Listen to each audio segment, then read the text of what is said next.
কষ্ট নেবেন না, আমরা বাংলাদেশের প্রধান উপদেষ্টা ডক্টর মোহাম্মদ ইউনূস সাহেবের একটা ভিডিও ক্লিপস দেখেছি আমরা আজকে।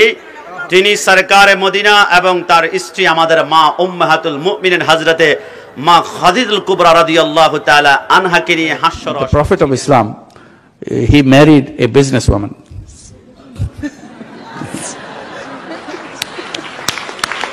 No, not only he married a businesswoman, first he worked under her. She took a job. She took a job under her. Later he married her. কষ্ট নেবেন না, আমরা বাংলাদেশের প্রধান উপদেষ্টা ডক্টর মোহাম্মদ ইউনূস সাহেবের একটা ভিডিও ক্লিপস দেখেছি আমরা আজকে। তিনি সরকারে মদিনা এবং তার স্ত্রী আমাদের মা উম্মাহাতুল মুমিনিন হযরতে মা খাদিজাতুল কুবরা রাদিয়াল্লাহু তাআলা আনহাকে নিয়ে হাস্যরস করছিলেন।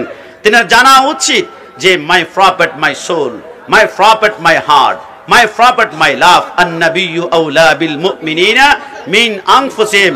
আমি আমার নবীর জন্য আমার মাকে ছাড়তে পারি। ফিদাকা আবি ওয়া উম্মি ওয়া রূহি ওয়া জাসাদি, সব ছাড়তে পারি। আমি কাশিমি আল্লামা তাহেরি যখন দাঁড়িয়ে ওনার বিরুদ্ধে হয়তো বা প্রতিবাদ করব, ওনাকে নিয়ে আমাদের কোনো কঠিন জ্বালাতন নাই, কিন্তু বক্তব্য যখন রসুলের বিরুদ্ধে যায় তখন প্রতিবাদ করব। কিন্তু বাংলাদেশের কিছু তাওহীদি জনতা, কিছু মসনদের লোভী তারা প্রতিবাদ করবে না। এরা মসনদ চায়, এরা চেয়ার চায়, এরা সংসদ চায়, এরা দুনিয়ার ক্ষমতা চায়। কিন্তু সুন্নিরা আল্লাহর কসম রসুলের বিরুদ্ধে কথা বলবে। স্ত্রীকে আমরা 1 তালাক, 2 তালাক, 3 তালাক দিব। সুন্নিরা কোনো মসনদ চায় না।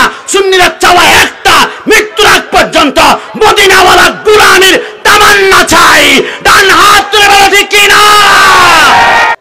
ডিসি হও, এসপি হও, প্রধানমন্ত্রী হও, উপদেষ্টা হও, প্রেসিডেন্ট হও, বড় টাকাওয়ালা হও, পয়সাওয়ালা হও, তুমি যত কোটিপতি হও, তুমি যদি আমার নবীকে গালি দাও, নবীর আওলাদকে গালি দাও, তুমি কয় টাকার মালিক সেটা আমি দেখব না, আমি প্রতিবাদ করবই।